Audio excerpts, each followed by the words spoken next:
Hello everybody, this is Toys R Us, and for this special figure showcase we're going to be looking at the 1987 Series 4 Autobot Punch.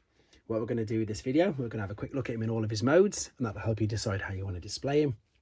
I'll show you the accessories that come with him, point out a few things that you need to be aware of, and as I'm lucky enough to have one of his boxes, we can have a look at the fantastic artwork and the battle scenes on the back of that. Okay, now I've got to confess, this guy, he's one of my favourite figures. He's just so good, and it's really weird, and it's because, if I'm being totally honest, he didn't come out in the UK, so maybe that could be something, you know, when you always want something that, you know, you can't have. Curse of the UK, never released, really wanted him, so that might be something, but I just think that for the time, it's so clever. I love it. I just think the whole idea of it is brilliant. I love the fact that he's a double agent.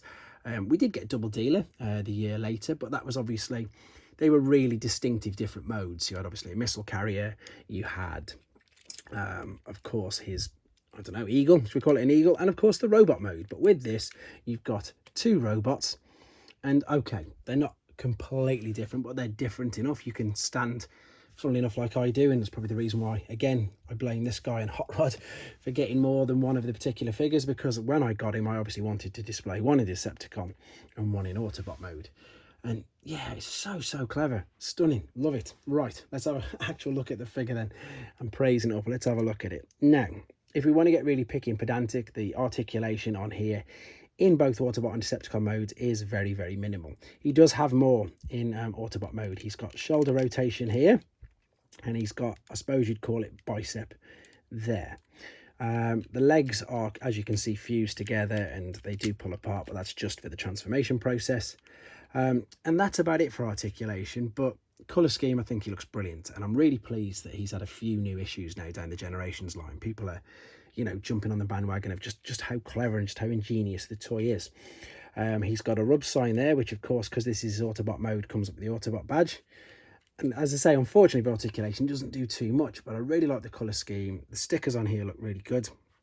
What to be aware of though, and I'm going to cringe as I do this, if we see inside there, it's not like a ball and socket joint, even though it does turn and rotate everywhere. You can see how it comes and clicks into place, clicks like with the teeth in between. So I've seen them come off quite easily in the past.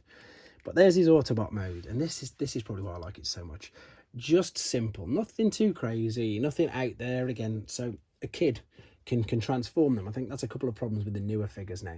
Some of the transformation processes take forever, but this is his Decepticon mode, so he's now known as Counterpunch.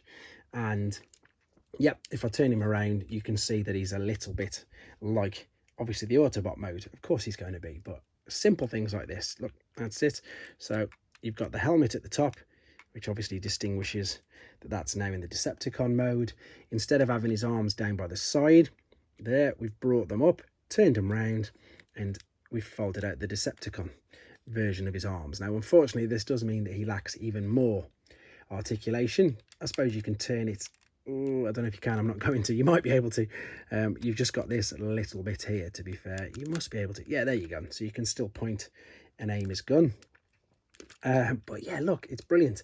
The whole waist slides backwards and forwards, so you can depend where you want to put his legs, depending on which mode that he's standing in.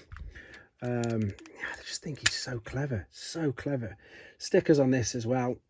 Otherwise it looks really bland. Of course, emblem on his chest is now a Decepticon logo, so little touches like that I think make all the difference. I'm not going to show you the full transformation process, but again, I just want to show you how sort of clever it is. So in there is where his head will fold out of. And of course, you can rotate that round. You can either have it flush for the car mode. It doesn't make a difference when it's the back, but you can turn it round and that will allow you to show the Decepticon logo. So, in my opinion, a genius toy. I know they've done it a few times, and of course, by today's standards, it is very basic. But again, we're going back to 1987, so we're going back, you know, 34 years. Stunning figure. And again, the colour scheme works really well. So you've got the darker, the blue and the black for the Decepticon, and you've got the bright yellow and then the blue for the Autobots. So this is the Decepticon weapon. It comes with both of these weapons, obviously, but you just display one depending on which mode you've got it. So of course you've got the black weapon for the Decepticon, and then you've got the twin mortar launchers for the Autobot, bright yellow, that's his particular weapon. Yeah, really like it, really like it. And let's have a look at the Pontiac alternate mode. And if you want to be super pedantic, I mean, that's probably the only thing that lets it down, but it's still a good alt mode. The wheels still go around. If you were playing with this when you were a child, it's still a car, and I suppose that's all that really matters. Everything's all tucked inside. Obviously, you've got either side of the legs on the front and on the back. That's his fold-out feet, one of the rub signs there. And you can see one set of fists. The other set of fists for the arms, funnily enough, you can just about make out maybe there that they are the, if I pull this down, I'll pull it up, that's the Decepticon arms in there. So again, a genius bit of engineering to make a very simple figure. And yeah, you can tell obviously that I really like it. Really wished I'd have had one of these when I was a kid. Let's have a look at the box then. So there's further proof that it wasn't available in the UK, as the price sticker as dollars. And look at that for a bit of artwork there. Fantastic. Brilliant. There it is. And then on the top, I know we have got both transformation processes. On the back, again, it's not the greatest. You just fold the legs out, you flip them out, you slide the waistband to whichever mode you've got it in, and pull the arms down. Here is the Headmasters battle scene that was being used across pretty much all 1987 figure releases. Again, lovely piece of artwork. The two Titans, you can just see Scorponok coming in, and Fortress Maximus at the back. But there he is. So I hope you enjoyed looking at him. I think, as I say, especially really for you UK guys, because he's just not seen. He's really rare in the UK. Yeah, I hope you enjoyed looking at it. If you were lucky enough to have this guy as a child, again, very envious of you.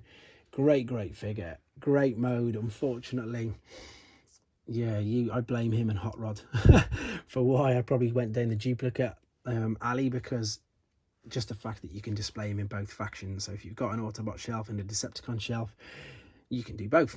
Brilliant figure, brilliant engineering, fantastic idea, fantastic toy. Hope you like looking at him with me. And yeah, maybe it's spurred you on a little bit to see if you can find one for yourselves. So fingers crossed for that.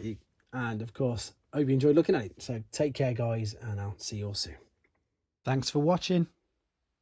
Like and comment, and don't forget to subscribe.